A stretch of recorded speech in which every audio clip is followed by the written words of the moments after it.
Shalom, selamat pagi, selamat hari Minggu, selamat menikmati kemenangan yang Tuhan sudah berikan bagi setiap kita. Pagi hari ini kita merenungkan firman Tuhan dalam 1 Yohanes pasal 1. Ayat yang pertama berkata demikian: apa yang telah ada sejak semula, yang telah kami dengar, yang telah kami lihat dengan mata kami, yang telah kami saksikan dan yang telah kami raba dengan tangan kami tentang firman hidup, itulah yang kami tuliskan kepadamu.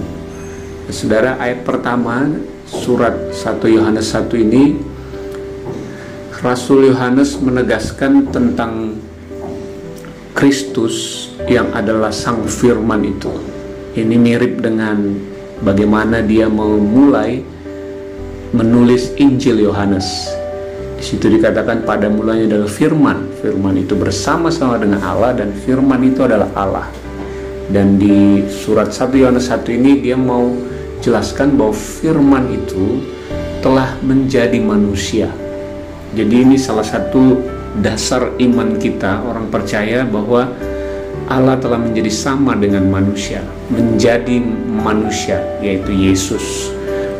Dan di sini dikatakan bahwa dia benar-benar, Yesus itu bisa didengar, bisa dilihat dengan mata, bisa kita saksikan, bisa kami perhatikan betul gerak-geriknya, dan bahkan kami raba dengan tangan kami sendiri.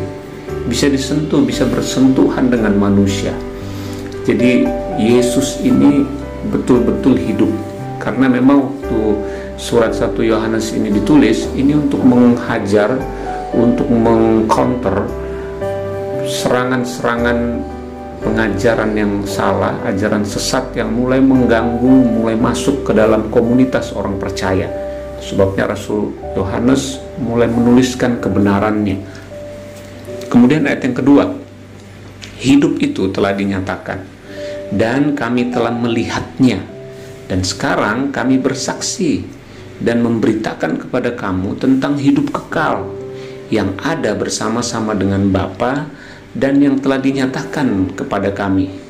Jadi kehidupan itu, saudara, sudah dinyatakan dan bahkan sudah dilihat, dan kemudian itu disaksikan dan diberitakan kepada kita tentang hidup yang kekal itu, yang awalnya bersama-sama dengan Bapa tapi telah dinyatakan kepada kami. Maksudnya apa?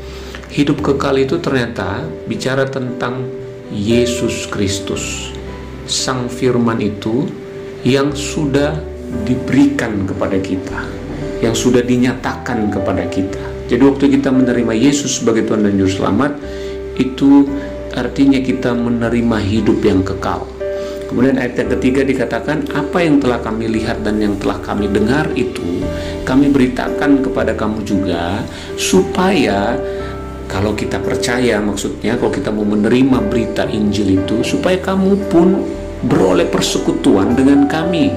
Jadi setiap kali kita menerima berita itu, Injil itu, bahwa Yesus itu adalah firman yang hidup, Allah yang menjadi sama dengan manusia, yang kemudian mati, dikubur dan bangkit, maka kita akan beroleh persekutuan dengan Allah.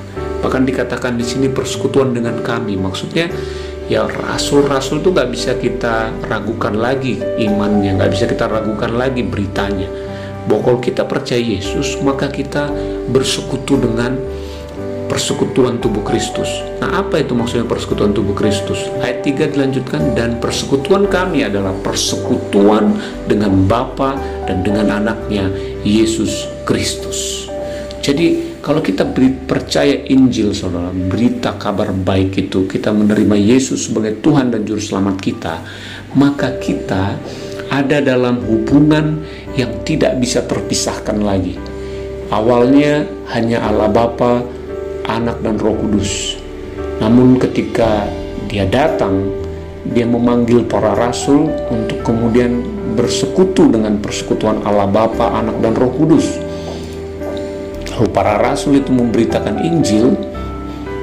Setiap orang yang percaya juga beroleh persekutuan dengan kami, kata Rasul Yohanes. Artinya kita juga bersekutu dengan Allah Tritunggal. Wow, kita ada dalam persekutuan kekal, kita ada dalam persekutuan di mana kita berdamai dengan Allah. Bahkan Alkitab berkata, Allah di dalam kita, kita ada di dalam Allah. Kita menyatu dengan Allah. Dan kemudian ayat 4 berkata, dan semuanya ini kami tuliskan kepada kamu, supaya sukacita kami menjadi sempurna. Jadi inilah Injil yang kita percayai, Bapak Ibu Saudara, bahwa kalau kita telah menerima Yesus sebagai Tuhan dan Juru Selamat, maka kita ada di dalam persekutuan dengan Allah. Firman Tuhan berkata bahwa kita juga telah duduk bersama dengan Kristus di sebelah kanan Bapa.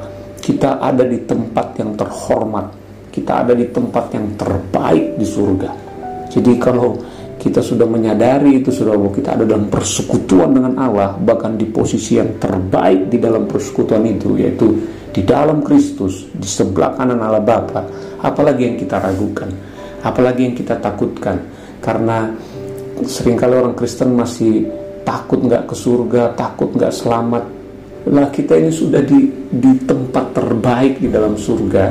Namun memang tubuh kita masih di bumi, tapi ketika kita meninggalkan tubuh ini, kita sudah ada di tempat yang terbaik. Karena semua orang itu cuma punya dua pilihan lokasi spiritual. Kita ada di dalam Adam atau kita ada di dalam Kristus. Jadi nggak bisa di tengah-tengah atau OTW atau di tempat yang pilihan lain, nggak ada. Cuman di dalam Adam atau dalam Kristus. Dan kabar baiknya kalau kita ada di dalam Kristus, maka kita sudah ada di sebelah kanan Allah Bapa, ada dalam persekutuan yang sempurna dengan Allah. Itu yang menjamin kita hari ini bersukacita senantiasa, mengucap syukur dalam segala hal. Itu yang membuat kita berpikirlah yang di atas, bukan yang di bumi. Di bumi ini pandemi corona, ada tagihan, ada masalah keluarga, ada masalah anak, pendidikan, ada masalah pernikahan, itu di bumi. Tapi mulailah lihat engkau ada di dalam Kristus. Kalau engkau ada dalam Kristus, engkau di atas. Karena itu, apa yang di bumi ini, ladeni seperti layaknya engkau orang yang dari surga, warga kerajaan surga. Itu membuat kita tidak hidup dari apa yang kelihatan, karena apa yang kelihatan ini sementara, tapi yang tidak kelihatan itu kekal. Yaitu apa? Engkau ada dalam persekutuan dengan Allah Bapa, Anak, dan Roh Kudus. Itu yang menjadi sumbermu, itu yang akan menginspirasi engkau menghadapi badai, masalah apapun yang kau lewati. Karena Allah di pihakmu, Allah di dalammu, dan engkau ada di dalam Allah. Apapun yang kau kerjakan, selalu bersama-sama dengan Allah. Haleluya. Salam Gereja Kepenuhan Kristus. Tuhan Yesus memberkati.